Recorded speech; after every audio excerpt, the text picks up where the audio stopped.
And go. I.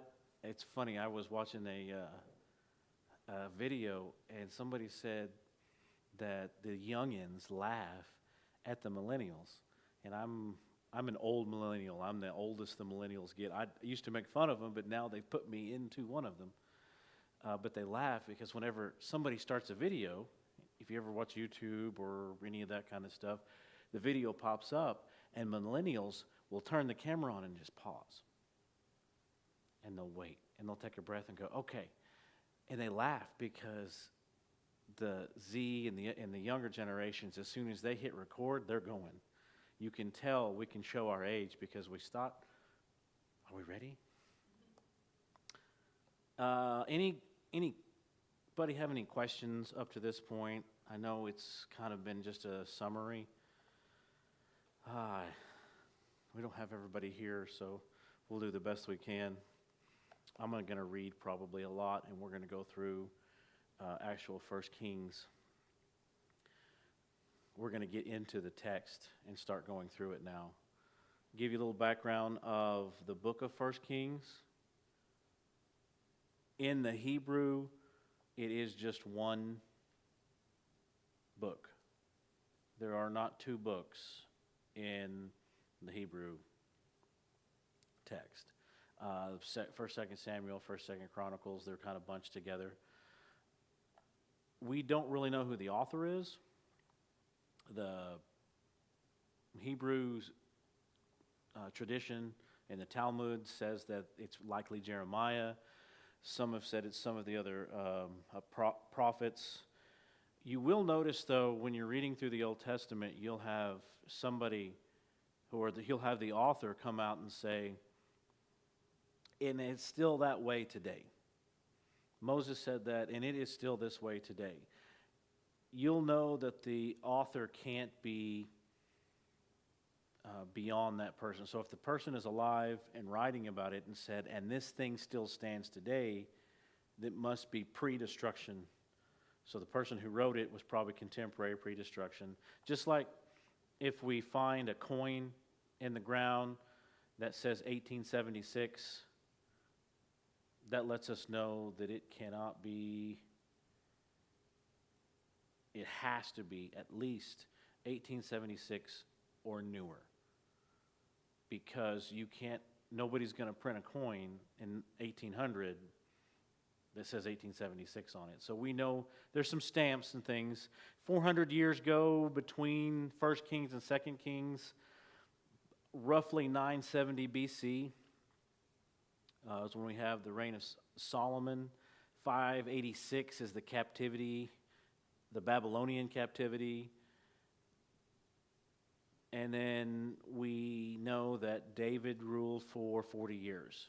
What two places did David rule in? Remember?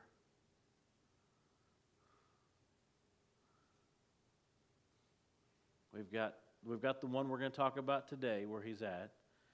The main capital, the city of David, is Jerusalem, and then Hebron. Is there anything that, if you were telling the story of Saul and you wanted to summarize it, are there any points in there that you would need to make sure somebody knew so that they knew where they were going to David? Is there any questions you've had on Saul? Because we're going to go Saul, David, and Solomon. We're at the end of David's life.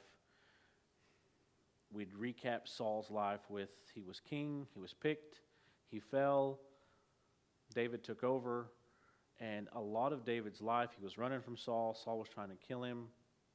I was going to name my son after one of Saul's children. Don't remember the name of him, do you? No, the one with the broken leg.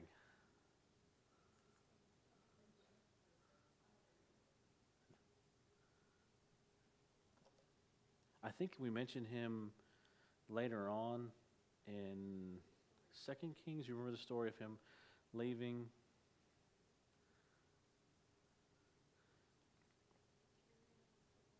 I'm curious now.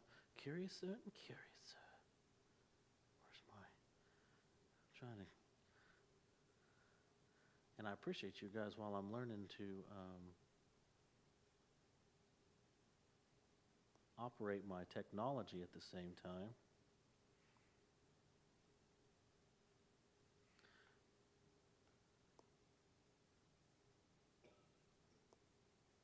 So anyways,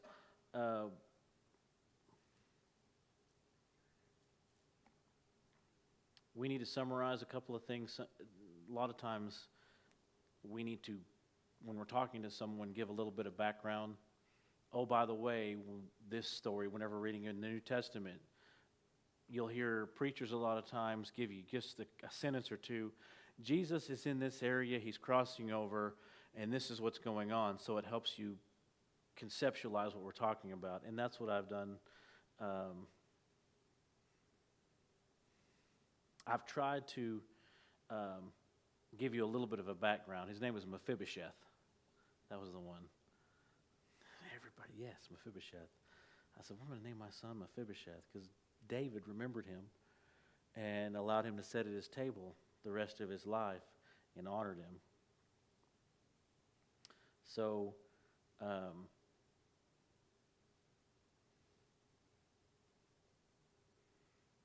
David now is at the end of his life, at the beginning of our text, 1 Kings chapter 1 and verse 1. What do you think of when you think of someone that's old? I know all of you probably heard about Dolly. She was an icon.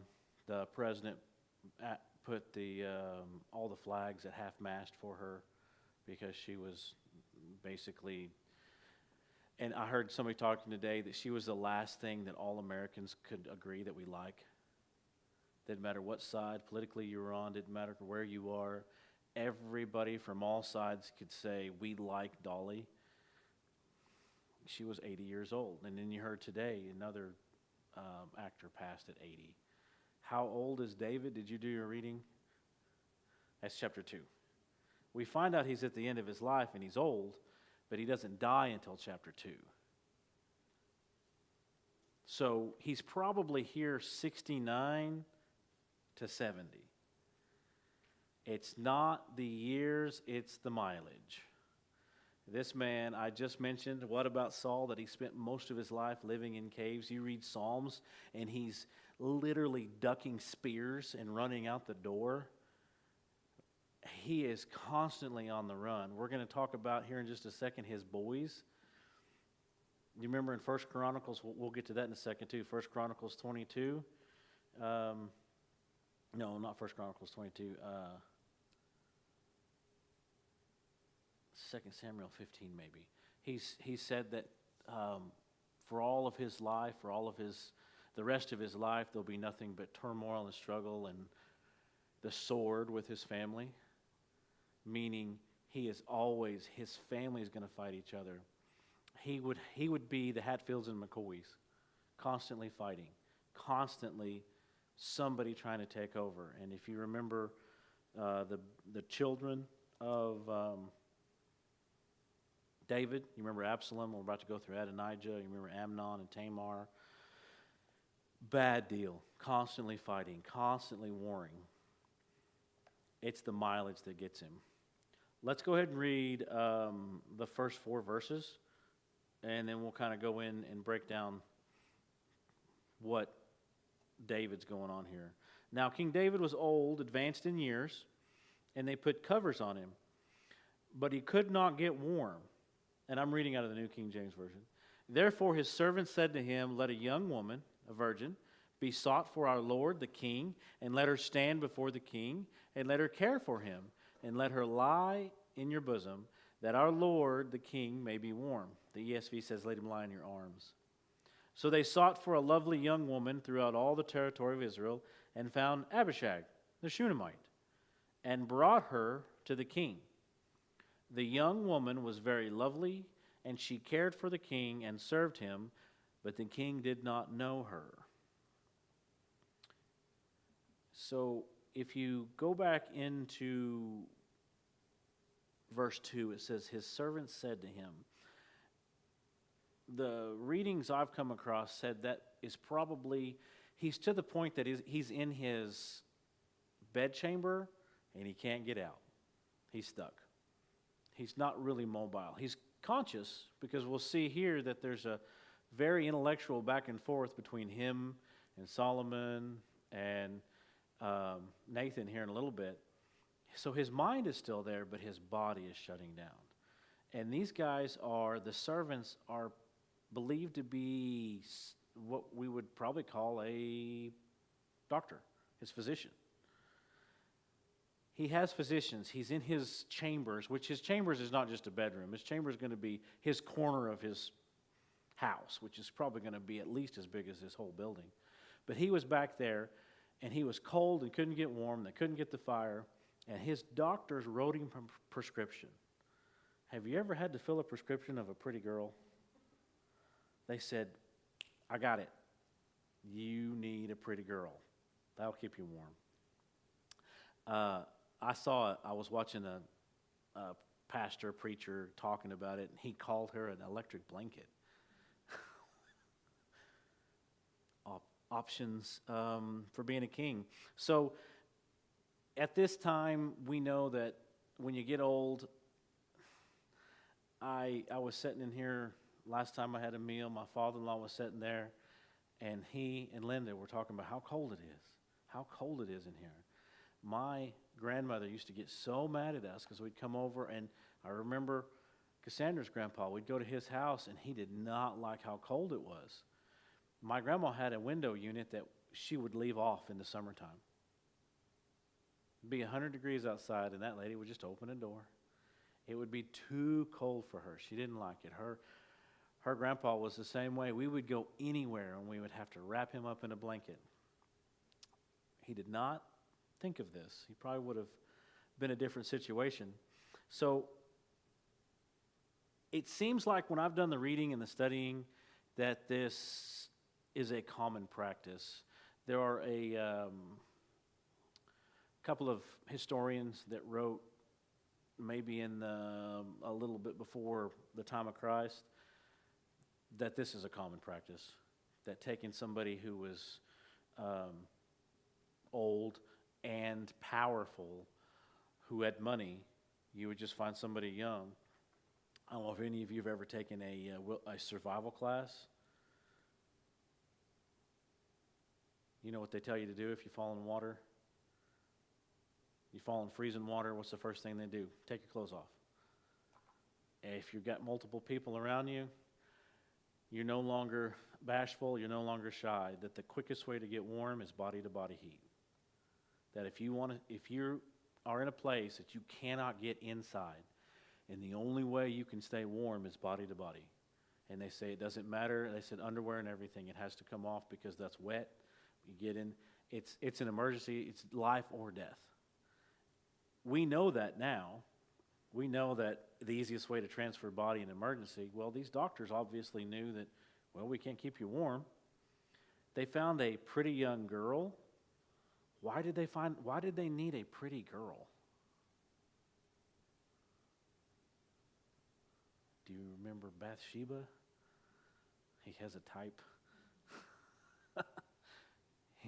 They knew, you know what? I don't think he's going to like some old man, even though he's got a big old pot belly and he's fuzzy and warm. I don't think he's going to like that.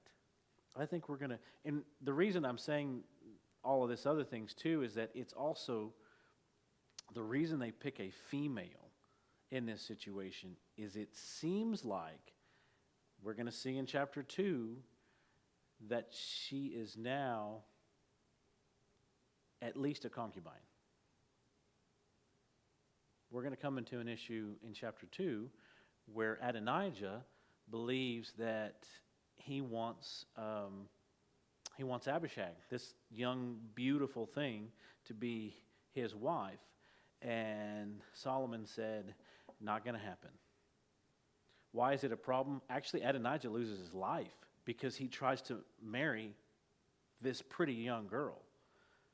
the only thing that makes sense, at least in my reading and from all of the other things, the only thing that makes sense, it doesn't come out and say it. This is just me trying to put two and two together. And all the commentators I read is that she had to have at least been a concubine, possibly a wife, but there was some marriage, something here together. Otherwise, it would not have been a threatening thing that Adonijah did. She was very lovely, she cared for him, but the king did not know her. Another thing that some people say that because they did not consummate this, that they may not have been married, but I think because of the way things happened in chapter 2, that there was something going on there. And then also, once you reach a certain age, that kind of a behavior is less and less likely. So the commentators didn't go too much into detail other than this is normal. It seems weird to us to go out and fill a prescription of a pretty little girl because you're cold. But for kings, we're going to read some other things too. We're going to hit several highlights that you go, why did they do that? In the next part of the chapter, we're going to see a procession of behavior of one person formally comes in, another person says this, and there was behaviors because that's the way it was done.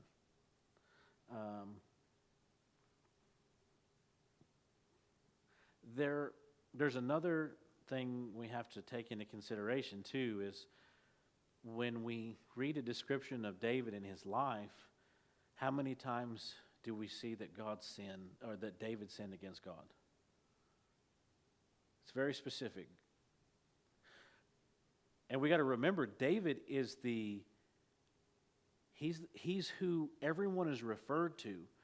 Once we go through this book and then in 2 Kings, the author uses David as the ruler. He followed all the things that David did except. And he followed all the ways, and he didn't follow the things that David did. David is the ruler. David is the man after God's own heart. However, we have two examples of when God sinned against David. I keep saying that. David sinned against God. When he numbered, and that's an interesting thing because we don't really know all about why he numbered him and why he didn't. And if you go back and read, I think Joab is the one who's with him. We're about to find out about Joab too. Joab, during the numbering process, David said, go out and number all the people. And Joab raised his hand and he said, Lord, or King, are you sure you want to do this? So it seems like Joab knew he was about to get himself into a problem because later on, or you remember earlier on, last week if you were here, we talked about at Mount Sinai, the children of Israel were given a stipulation on if you follow me, if you don't, and then later on, if you have a king, the king has to do these things. Numbering the people was actually something that they weren't supposed to do. You weren't supposed to go and see how big your kingdom has gotten. The Lord gave this to you. So,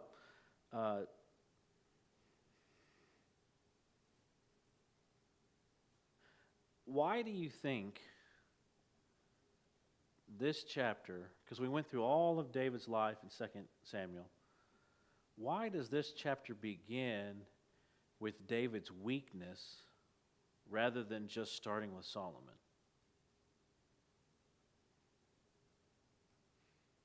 Why did we start here? Why did the author go, he's pretty decrepit. He's old, he's broken. He's 70 years old, he's wasted away. I think the author very clearly is setting us up for the succession. Let us know that we are about to get into a situation here that is going to challenge him again. Do you remember Absalom? Do you remember what happened with Absalom? Yeah. We'll hit him in just a second. So, David's weak. There's Abishag's come in, and we've got this point where David is now not the strong ruler he was. He's not dancing in the street. with the Ark of the Covenant. He's not slaying his giants. He's not hiding in caves.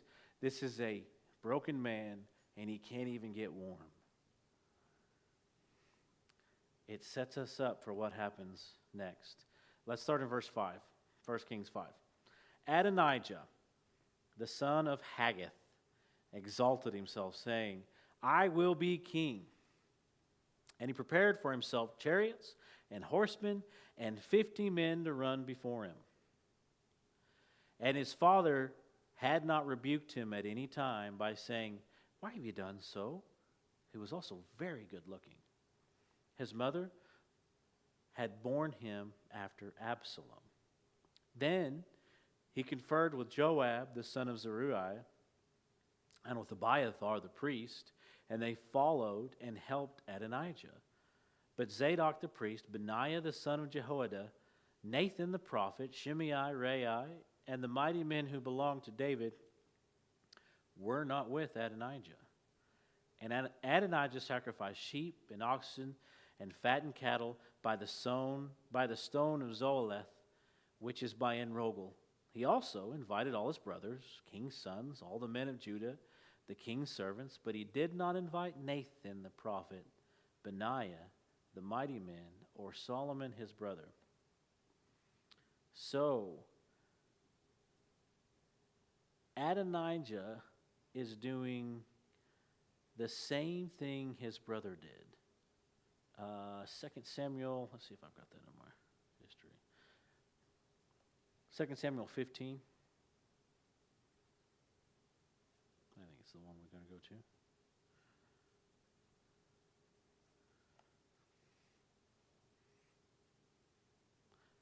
Verse 1. And I tend to read, do any of you, are y'all okay if I read it? Huh? It's 2 Samuel 15, verse 1.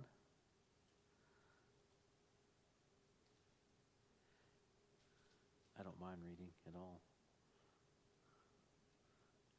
After this, it happened that Absalom provided himself with chariots and horses and 50 men to run before him.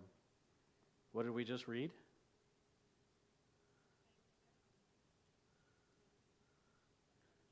Adonijah. What did he do? In verse 5?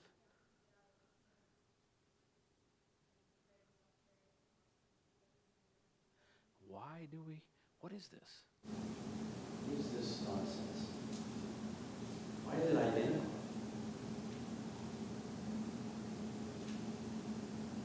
The exact answer, we don't have an exact, this is why he got it, this is why he did it.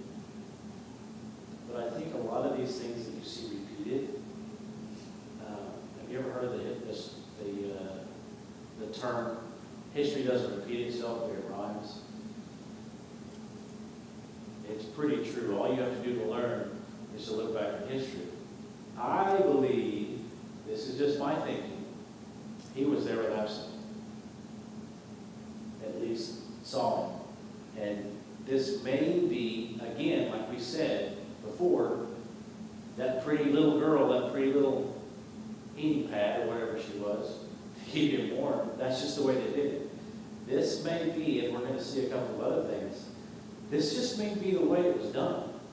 They have seen other kings, or maybe, and I didn't find this is closer to what David did. Whenever he would go in and he would take over, and he would have this lined out in front of him.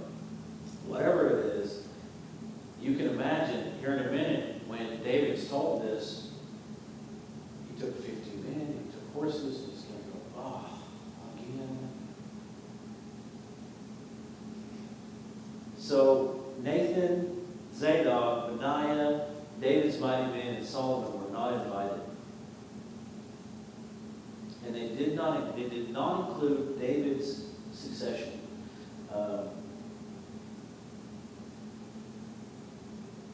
What does he mean by,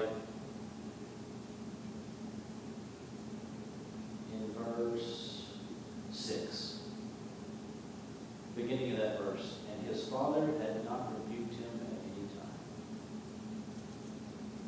What does that mean?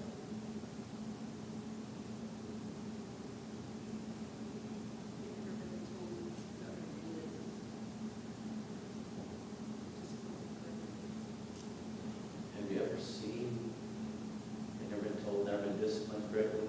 I believe that word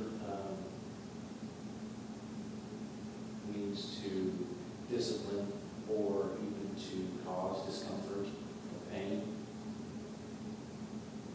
Your mama or daddy ever told you, you keep crying, I'll give you something to cry about?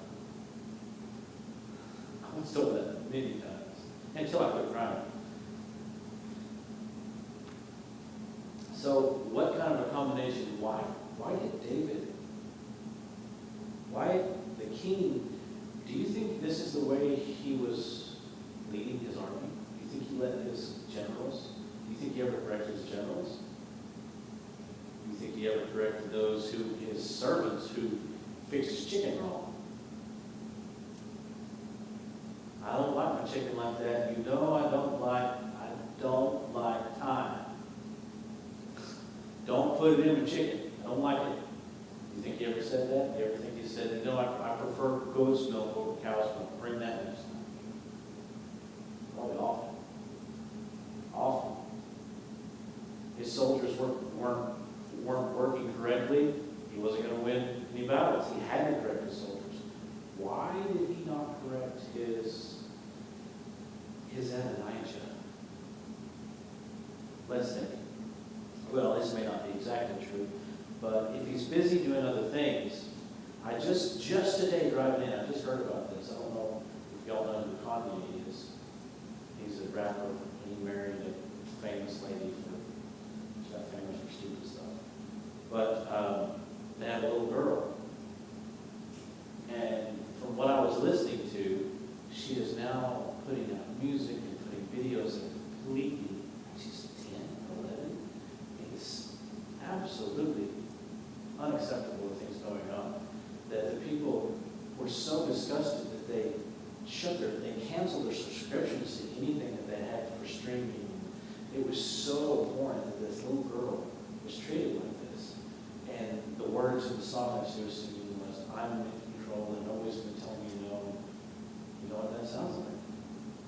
Adonijah, a spoiled rich kid. And I'm not talking about some kids who have, you know, everything that's needed in life. I'm talking about you have a servant to go across the room and pick up something and bring it back to you. I'm talking spoiled. I don't know if you've been listening to the Royals and the prince that moved here, married an actress. I don't know if you know about, which one is he? Diana's, one of Diana's boys. Harry? Oh, she knows. She's got the tea. It's the same lady I listen to. You all, if I told you who it was, you'd know. She used to be on TV all the time on the news. But she follows this kind of stuff, and I get more than I need. Apparently, he was an Adonijah. His mama, from the stories of the people talking about him, his mama really tried to correct him. At least, the story she told me, and I guess everybody knows, I went to a restaurant, and it was after hours, Diana and the kids. And of course, the Royals show up, and then they go through the menu, and they're reading, and get to a list at the bottom, and it says specials. And the boys, I think Harry looked at his mama and said, is this because we're here? She goes, no, this is for every day. This is just something that they make on a daily or special. You want, and then she's trying to correct him, and now she's home. Who's correcting? No one. Now, why is he spoiled, rotten, rotten brat? Same way Adonijah was. But I think Adonijah was probably prettier than Harry. I don't know if y'all know. But it says here that Adonijah was very good looking. His mother had born him after Absalom. What was famous about Absalom? What actually got him killed? What was the most predominant thing that kept writing about him? His hair. He had a beautiful lock of hair. And it would grow, he had to cut it once a year like a sheep. And it said he had, I don't know what it was, 30 pounds of hair every year that would grow. This man had a large, they said it would grow, at least in the text, it would grow down, and unbelievable. And it was beautiful and curly, Middle Eastern hair, curly, beautiful. So he got caught in the, anyways, got caught in a tree, sycamore or something. And he was hanging by his hair, couldn't get out. And that's how somebody came along and found him and killed him. Hung himself in a tree. So here we have his younger brother, because we have Amnon. Remember Amnon? And these are all David's sons. We find out that David has many more in 1 Chronicles 22. We'll read that in a second. He has the ones we hear about mostly are Amnon, who wanted Tamar, his half-sister, and divorced her. And then Absalom got mad and then killed her. So, then we have Absalom trying to overthrow David, and now we have Adonijah doing the same thing, and we have a group of people trying to have this big powwow, and who's not invited? The people that matter, the authorities. So, was Adonijah the rightful heir? 1 Chronicles 22.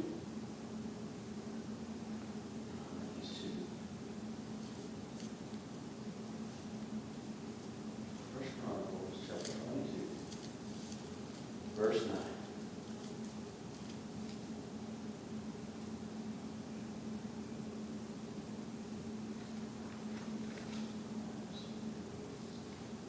Behold, a son shall be born to you, and this is different, this is the ESV this time, who shall be a man of rest. I will give him rest from all his surrounding enemies, for his name shall be Solomon. And I will give peace and quiet to Israel in his days. He shall build a house for my name. He shall be my son, and I will be his father, and I will establish his royal throne in Israel forever. And then 28.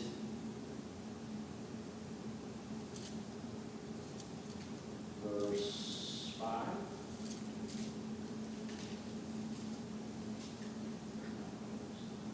And all my sons for the Lord has given me my sons. He has chosen Solomon my son to sit on the throne of the kingdom of the Lord over Israel.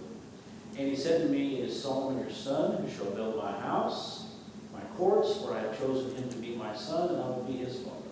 Continues on.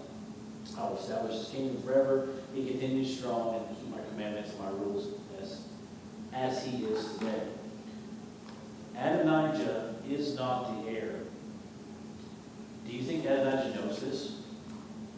Does Adonijah know? Why else the secrecy? Why else the... So he didn't invite, who did he invite? Who were those people? I don't really know who Rai is. But basically we have the priest and the king and the leader of the army and a prophet, priest, and king. Anybody else know that's all three of those? Jesus is prophet, priest, and king.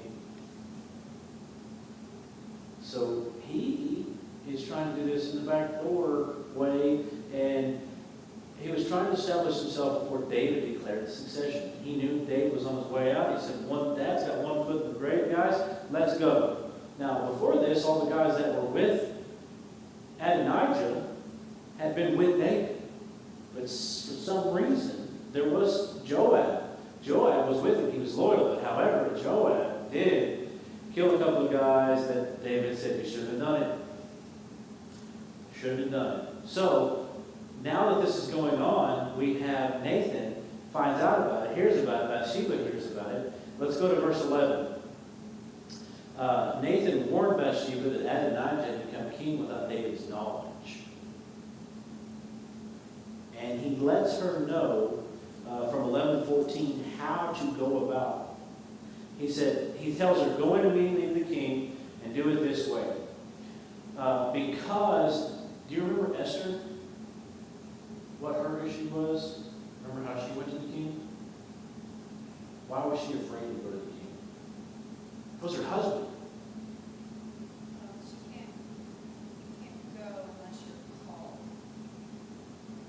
So what would have happened? What was she afraid of? What was, She's afraid of death. her husband would have killed her because she didn't follow procedure. This isn't just parliamentary procedures. This isn't just, do I get a second? This is, if you don't do it correctly, the king will kill you. Now, the king has all the rules. If he decides not to, he can decide not to. He can change the rules right there. We've all seen Aladdin. We know it can happen right instantly. We know. You can change the rules at any time if you're the king. Well, this is going on here. Nathan says, there's a way to do this, lady. We've got to do this. We've got to follow the procedures. We have to do this. That way, the king will be able to proceed correctly, that there'll be nothing anybody can come back on us. We follow the procedures correctly. So in verse 15, Bathsheba went into the chamber of the king. Now the king was very old. Bring it back up again. And Abishag the Shunammite was serving the king. And Bathsheba bowed and did homage to the king. Then the king said, "What is your wish?" Just like Esther, what can I do for you? What do you want? So apparently this is the way it's done there in this era of kingships. 17, then she said to him, "My lord, you swore by the Lord your God," that we just read, "your maidservant, saying, surely Solomon your son shall reign after me, and he shall sit on my throne. So now look, Adonijah has become king." She doesn't say he's claiming to. She said he's calling himself king. "And now, my lord, the king, you do not know about him. He sacrificed oxen, fattened cattle, sheep, abundance, has invited all the sons of the king, Abiathar the priest, Joab, the commander of the army, but Solomon your servant he has not invited. And as for you, my lord, O king, the eyes of all Israel are on you, that you shall tell them who will sit on the throne of my lord the king after him. Otherwise, it will happen when my lord the king rests with his fathers, that I, my son Solomon, will be counted as offenders." What happens when an overthrow of a kingdom, a coup happens? Do you just take the people who used to be in charge, or somebody who has a legal claim to your throne, do you just let them go in the countryside? Solomon does. Solomon begins his rule in a minute, we'll see, with grace and mercy. His brother, they know Adonijah is going to kill him. But Solomon begins with mercy. Wow. I'm sorry I took so long. Anything you need to go over next time?